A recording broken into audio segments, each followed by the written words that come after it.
सावन का महीना था और पूरे घर में हरियाली तीज की तैयारियां चल रही थी। पूजा की शादी को अभी मुश्किल से 5 महीने ही हुए थे, इसलिए ससुराल में ये उसकी पहली तीज थी और वो भी इस त्योहार को लेकर मन ही मन काफ़ी उत्साहित थी। लेकिन उसे क्या पता था कि उसकी पहली तीज खुशी से ज़्यादा एक ऐसा अनुभव लेकर आने वाली है जो उसे अपने ससुराल वालों की सोच का असली चेहरा दिखा देगा। हमारे समाज में आज भी एक ऐसी सोच देखने को मिल जाती है जिसमें बेटी की हर त्योहार और रस्म का खर्च उसके मायके वालों की जिम्मेदारी मान लिया जाता है। पूजा की सास कमला देवी भी पिछले करीब 10 दिनों से मोहल्ले की महिलाओं के सामने अपनी बहू के मायके की खूब तारीफें करते हुए असल में अपने आने वाले फायदे के सपने देख रही थी। वो बार बार कहती, हमारी नई बहू की पहली तीज है, उसके मायके वाले तो खूब बड़ा शगुन भेजेंगे, आखिर उनकी बेटी का पहला त्योहार है। लेकिन कमला देवी की असली नज़र अपनी बहू के सम्मान पर नहीं बल्कि मायके से आने वाले पैसों और सम्मान पर थी।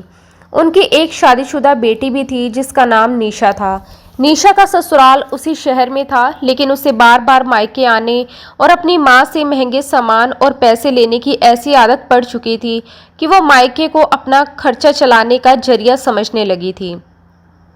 इन दिनों निशा की ननंद की शादी आने वाली थी और वो उस शादी में पहनने के लिए सोने की कंगन चाहती थी। उसका पति कंगन खरीद कर देने को तैयार नहीं था, इसलिए अब उसकी नज़र अपनी माँ और भाभी के मायके से आने वाले शगुन पर थी। आखिरकार कमला देवी और निशा ने मिलकर एक ऐसी योजना बनाई जिसे सुनकर शायद किसी को भी शर्म आ जाए। दोनों ने तय किया कि पूजा के मायके से तीज के नाम पर जो पैसे आएंगे उन्हीं पैसे से निशा के लिए सोने के कंगन बनवा दिए जाएंगे।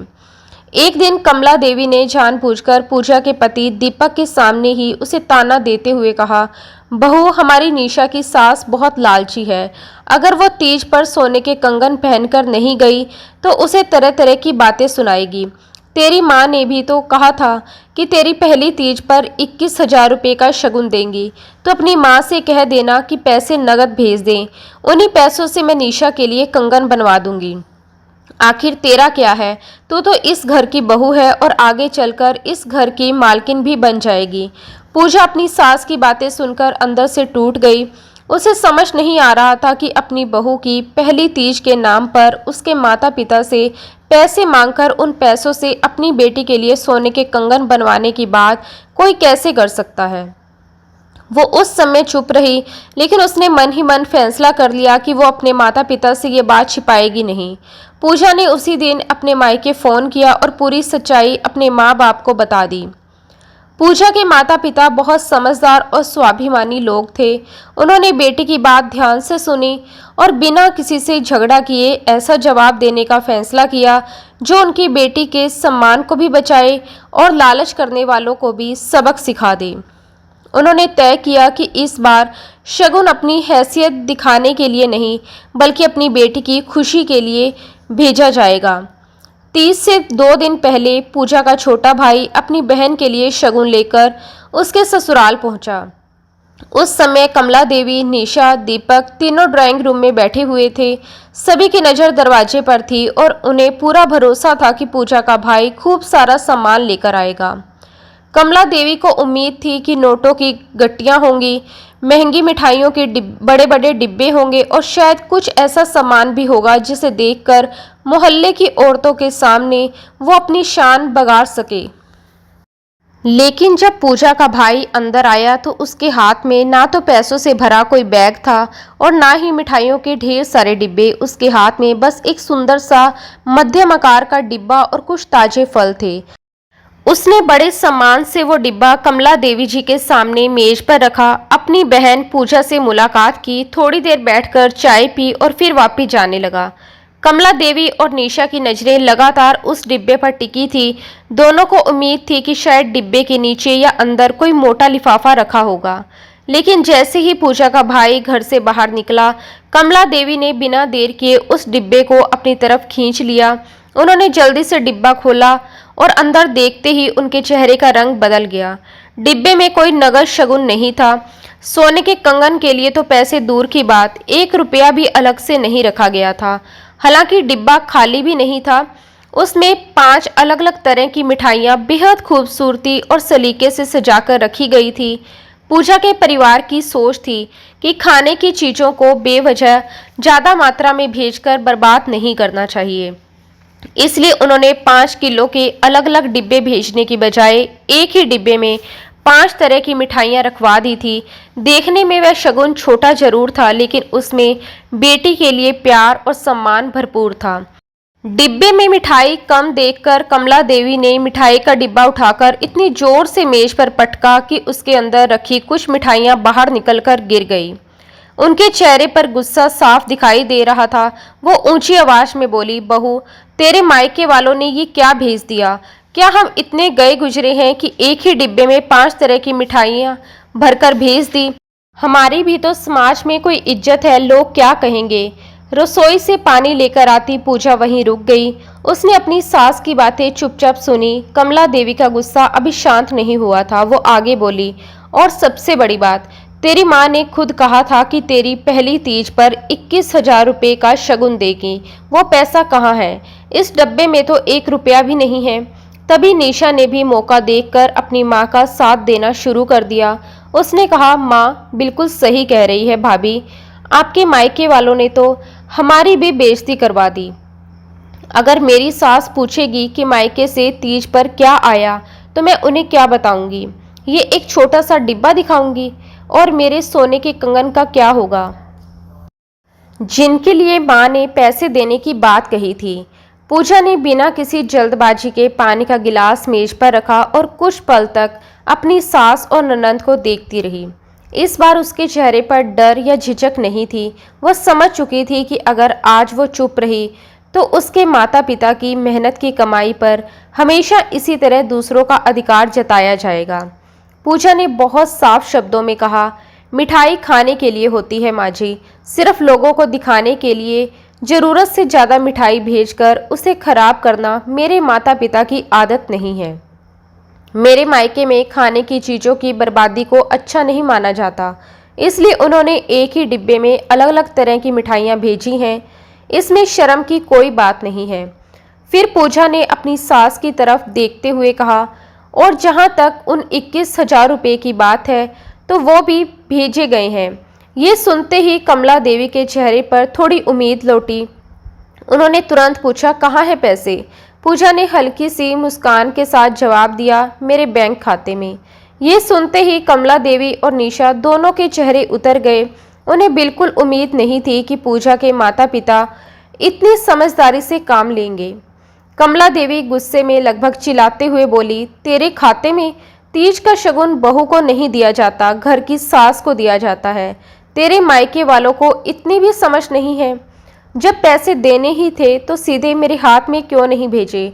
पूजा ने इस बार भी शांत रहकर कहा, माँ जी, मेरी पहली तीज है। मेरे माता पिता ने अपनी बेटी के लिए शगुन भेजा है, इसलिए उन्होंने वो रकम मेरे नाम की है। लेकिन कमला देवी को अपनी बात मनवानी थी। उन्होंने कहा, बहुत हो गया, फ़ोन निकाल और अभी के अभी 21,000 रुपये मेरे खाते में ट्रांसफ़र कर दे। मुझे आज ही सुनार के पास जाकर निशा के कंगन का ऑर्डर देना है। पूजा को ये सुनकर जैसे अपने ससुराल की असली सोच पूरी तरह समझ आ गई। जिस पैसे को उसके माता पिता ने अपनी बेटी की खुशी के लिए भेजा था, उस पर उसकी सास खुलेआम अपनी बेटी का अधिकार बता रही थी। तभी दीपक भी अपनी माँ के साथ खड़ा हो गया। उसने पूजा से कहा, माँ ने जब पहले ही बता दिया था कि उन्हें ये पैसे निशा दीदी के कंगन के लिए चाहिए, तो तुम्हारे माता पिता ने पैसे तुम्हारे खाते में क्यों डाल दिए? तुम अभी पैसे माँ को भेज दो। बेवजह त्योहार के दिन घर का माहौल खराब मत करो। दीपक की बात सुनकर पूजा के मन में बची हुई आखिरी उम्मीद भी टूट गई। उसे लगा था कि कम से कम उसका पति तो समझेगा कि उसके माता पिता ने जो दिया है उस पर किसी और का अधिकार नहीं हो सकता। लेकिन दीपक ने भी अपनी पत्नी के सम्मान और उसके माता पिता की भावनाओं से ज़्यादा अपनी बहन के कंगनों को महत्व दिया था। कुछ पल तक कमरे में बिल्कुल शांति रही। फिर पूजा ने अपना फ़ोन निकाला। कमला देवी और निशा के चेहरे पर तुरंत खुशी लौट आई। दोनों को लगा कि आखिरकार बहू उनकी बात मान गई है और अब पैसे उनके हाथ में आने ही वाले हैं। लेकिन पूजा ने कोई रकम ट्रांसफर नहीं की। उसने अपना फोन मेज पर उल्टा रख दिया और सीधे अपनी सास की आंखों में देखकर बोली, माँ जी, आप ये पैसा मुझसे मांग रही हैं, लेकिन शायद आप भूल रही हैं कि ये मेरी माँ की कमाई है। उन्होंने अपनी मेहनत की कमाई से ये रकम अपनी बेटी की पहली तीज के लिए दी है। उन्होंने ये पैसे आपकी बेटी के सोने के कंगन बनवाने के लिए नहीं भेजे। कमला देवी ने गुस्से में कहा, तो क्या तू अपनी सास की बात भी नहीं मानेगी? पूजा ने बिना आवाज़ ऊंची किए जवाब दिया, मैं आपकी इज्जत करती हूँ, लेकिन इज्जत करने का मतलब ये नहीं कि मैं अपने माता पिता की मेहनत की कमाई किसी और को दे दूँ।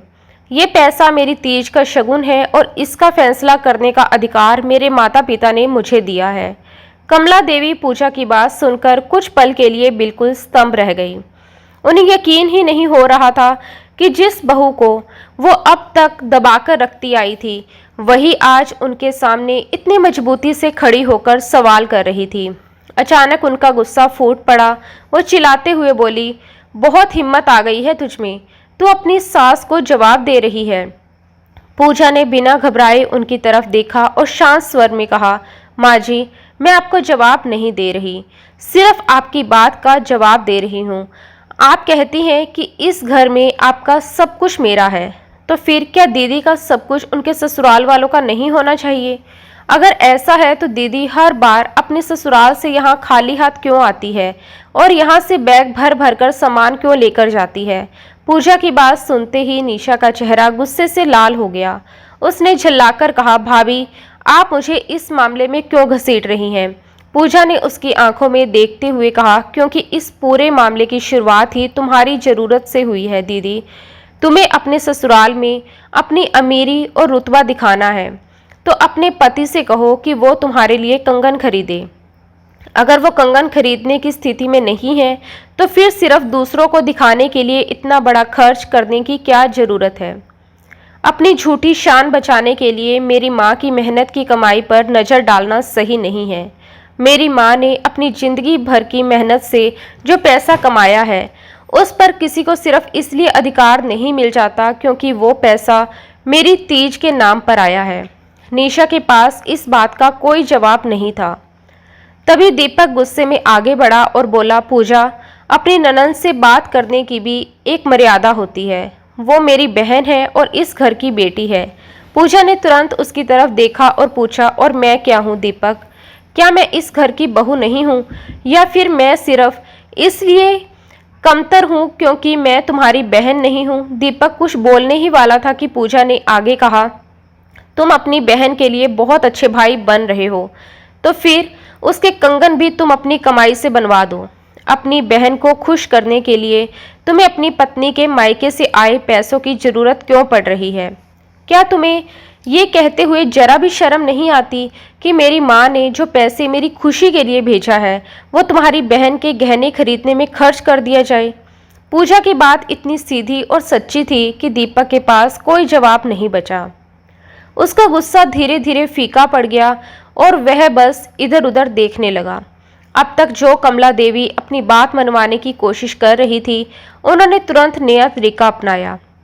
उन्होंने रोने का नाटक करते हुए कहा, देख लिया दीपक, मैंने पहले ही कहा था कि आजकल की पढ़ी लिखी और नौकरी करने वाली लड़कियां घर चलाना नहीं जानती। उन्हें अपने पैसों का इतना घमंड होता है कि सास ससुर की कोई भी इज्जत नहीं करती।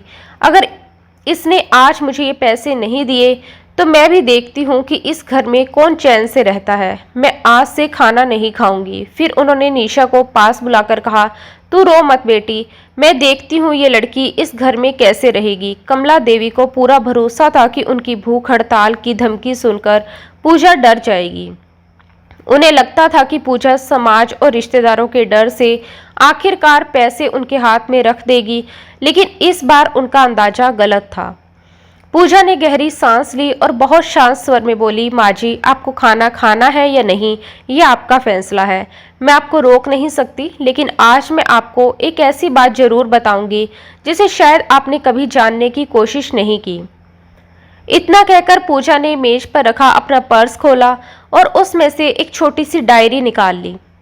उसने डायरी खोलते हुए कहा, आपने कहा कि मुझे अपने पैसों का घमंड है, तो आज आपको बता देती हूँ कि पिछले 5 महीनों से इस घर में मेरे पैसे किस तरह खर्च हो रहे हैं। मेरी शादी के बाद से घर का बिजली का बिल, राशन का आधा खर्च और आपके घुटनों की महंगी दवाइयाँ मेरी तनख्वाह से खरीदी जा रही हैं। मैंने कभी किसी के सामने इसका हिसाब नहीं रखा, क्योंकि मुझे लगा था कि ये मेरा परिवार है और परिवार के लिए खर्च करने का हिसाब नहीं किया जाता। लेकिन आज जब मेरी ही कमाई पर सवाल उठाया जा रहा है, तो मुझे सच बताना जरूरी है। कमला देवी के चेहरे पर हैरानी थी। पूजा ने आगे कहा, दीपक की तनख्वाह से उसके अपने खर्च और दीदी के हर हफ्ते आने वाले ऑनलाइन पार्सल ही मुश्किल से पूरे होते हैं। फिर भी आपने कभी मुझसे नहीं पूछा कि घर के बाकी खर्च कैसे चलते हैं। आपको बस इतना दिखाई देता है कि मेरी नौकरी है और मैं पैसे कमाती हूँ। ये सुनकर कमला देवी और निशा दोनों एक दूसरे का चेहरा देखने लगी। उन्हें बिल्कुल अंदाजा नहीं था कि पूजा इतने समय से घर की इतनी बड़ी जिम्मेदारी उठा रही है। लेकिन पूजा के पास अभी एक और बात थी, जिसे सुनकर निशा की सारी अकड़ खत्म होने वाली थी।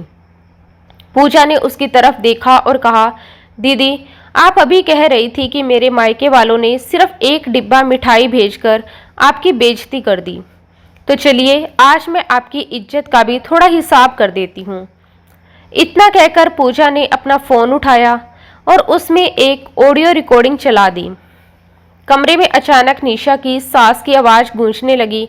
वो रिकॉर्डिंग पूजा तक एक दिन पहले ही पहुंची थी, जब निशा की सास मोहल्ले की एक महिला से बात कर रही थी।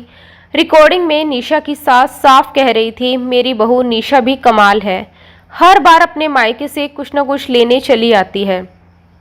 कल मैंने उससे कहा था कि अपनी ननंद की शादी के लिए अपने मायके से सोने के कंगन लेकर आना।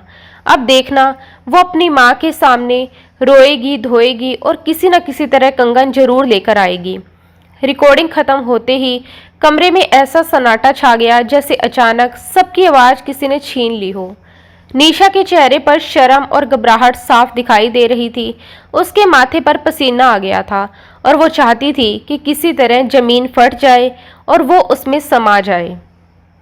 लेकिन पूजा अब उसे किसी भी तरह की सहानुभूति देने के मूड में नहीं थी। उसने निशा की तरफ देखते हुए कहा, सुना आपने दीदी, यही आपकी असली स्थिति है।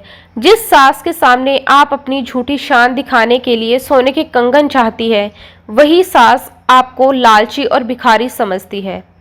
और उनके तानों से बचने के लिए आपने अपनी माँ के साथ मिलकर मेरी माँ की मेहनत की कमाई पर नजर डाल ली। आपको जरा भी शर्म नहीं आई कि अपनी परेशानी का बोझ मेरे मायके वालों पर डाल रही हैं। पूजा की बात सुनकर दीपक भी बिल्कुल शांत हो गया। अब उसे साफ समझ आ चुका था कि उसकी माँ और बहन ने मिलकर कितनी गलत योजना बनाई थी। कुछ देर पहले तक जो कमला देवी अपनी बात को सही साबित करने के लिए ऊंची आवाज में बोल रही थी, अब उनके पास सफाई देने के लिए भी शब्द नहीं बचे थे। उनकी बेटी की सच्चाई और उनकी अपनी लालच भरी सोच सबके सामने आ चुकी थी। कमला देवी ने घबराकर कहा, पूजा, मैंने ऐसा जानबूझकर नहीं किया, मैं तो बस अपनी बेटी का घर बचाना चाहती थी। पूजा ने तुरंत उनकी बात रोकते हुए कहा, माँ जी, एक बेटी का घर बचाने के लिए दूसरी बेटी के मायके को लूटना जरूरी नहीं होता। अगर निशा को अपने ससुराल में कोई परेशानी है तो उसका समाधान उसके पति और उसके ससुराल वालों के साथ मिलकर निकाला जाना चाहिए। मेरी माँ की मेहनत की कमाई को उसकी समस्या का समाधान बनाना गलत है। पूजा ने अपना फ़ोन उठाया और कहा, और जहाँ तक उन 21,000 रुपये की बात है तो वो पैसा मैंने वापस अपनी माँ के खाते में भेज दिया है। मैंने उनसे साफ कह दिया कि अगर मेरे ससुराल में उनके दिए हुए शगुन की कोई कदर नहीं है तो वो पैसा मेरे पास भी नहीं रहेगा। फिर उसने दीपक की तरफ देखा। उसकी आंखों में गुस्सा कम और निराशा ज़्यादा थी। पूजा ने कहा, दीपक, आज तुमने मुझे बहुत कुछ समझा दिया है। तुमने अपनी पत्नी का साथ देने की बजाय अपनी माँ और बहन की हर गलत बात को सही साबित करने की कोशिश की। तुमने मेरी भावनाओं से ज़्यादा मेरी माँ के भेजे हुए पैसों और निशा के कंगनों को महत्व दिया। आज मुझे समझ आ गया कि तुम्हारे लिए पत्नी का सम्मान कितना पीछे है। दीपक घबरा गया। उसने तुरंत कहा, पूजा, मुझे माफ़ कर दो। मुझे सच में नहीं पता था कि दीदी की सास उनके साथ इस तरह की बातें करती हैं। मुझे लगा था कि माँ सिर्फ निशा की मदद करना चाहती है। मैं वादा करता हूँ, आज के बाद तुम्हारे मायके वालों से कोई कुछ नहीं मांगेगा। पूजा ने उसकी तरफ देखा और बेहद गंभीर आवाज में बोली, माफी मांगना आसान है, लेकिन टूटे हुए भरोसे को वापस बनाना इतना आसान नहीं होता। आज तुमने मेरा विश्वास तोड़ा है, इसलिए आज से मेरे पैसों का इस्तेमाल इस घर के खर्च के लिए नहीं होगा। अब मेरी तनख्वाह मेरी जिम्मेदारियों और मेरे भविष्य के लिए होगी। अपनी माँ की दवाइयाँ, घर के खर्च और अपनी बहन के शौक पूरे करने की जिम्मेदारी तुम अपनी कमाई से निभाओ। मैंने इतने महीने तक बिना किसी शिकायत के इस घर में अपनी कमाई लगाई, लेकिन बदले में मुझे ही लालची और घमंडी कहा गया। अब ऐसा नहीं होगा।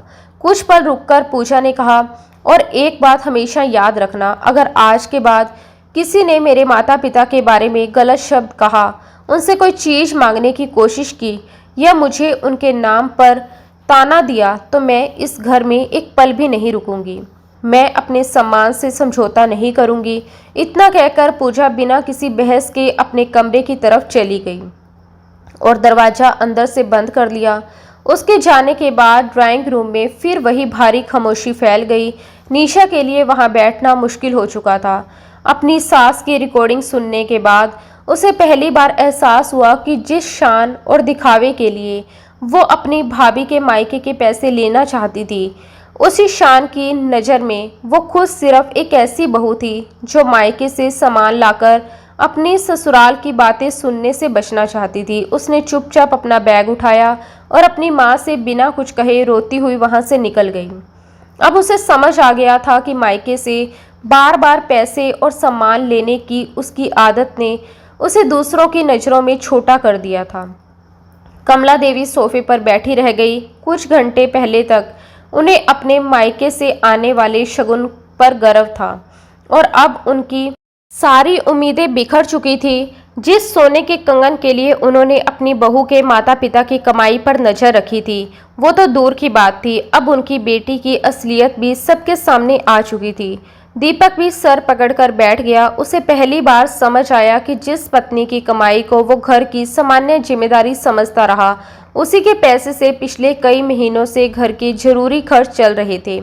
अब अगर पूजा ने अपनी तनख्वाह रोक दी तो घर का खर्च, माँ की दवाइयाँ और बाकी ज़रूरतें पूरी करना उसके लिए कितना मुश्किल होगा।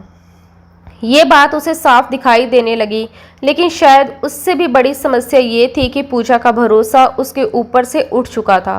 उस दिन पूजा ने किसी से हाथापाई नहीं की, ना ही घर में चीख चिल्लाकर कोई तमाशा खड़ा किया। उसने सिर्फ अपनी बात तर्क के साथ रखी, अपनी मेहनत का हिसाब दिखाया और सही समय पर एक ऐसा सबूत सामने रख दिया जिसने झूठ और लालच दोनों की सच्चाई खोल दी। उसने साबित कर दिया कि स्वाभिमान से जीने वाली महिला को अपने अधिकार के लिए हमेशा शोर मचाने की ज़रूरत नहीं होती। जब बात में सच्चाई हो, सोच में मजबूती हो और सामने रखे जाने वाले सबूत पक्के हों, तो शांत आवाज़ भी बड़े से बड़ा घमंड को हिला सकती है। पूजा ने सिर्फ अपनी माँ की मेहनत की कमाई बचाई नहीं, बल्कि अपने ससुराल वालों को ये भी समझा दिया कि रिश्तों में प्यार और सम्मान होना चाहिए, लालच और लेन देन का हिसाब नहीं। क्योंकि जिस रिश्ते की नींव ही स्वार्थ पर रखी जाए, वहाँ एक दिन सच सामने आना तय होता है, और जब सच सामने आता है तो रिश्ते बचाने से ज़्यादा ज़रूरी अपने सम्मान को बचाना बन जाता है। दोस्तों, पूजा की कहानी हमें सिखाती है कि रिश्तों में प्यार के साथ सम्मान भी जरूरी है। अपने हक और अपने माता पिता की मेहनत की कमाई के लिए आवाज़ उठाना गलत नहीं है। आपको पूजा का फैसला कैसा लगा, कमेंट करके ज़रूर बताइए। अगर कहानी पसंद आई हो तो वीडियो को लाइक करें और ऐसे ही दिलचस्प कहानियों के लिए हमारे चैनल को सब्सक्राइब जरूर करें। फिर मिलेंगे एक नई कहानी के साथ। धन्यवाद।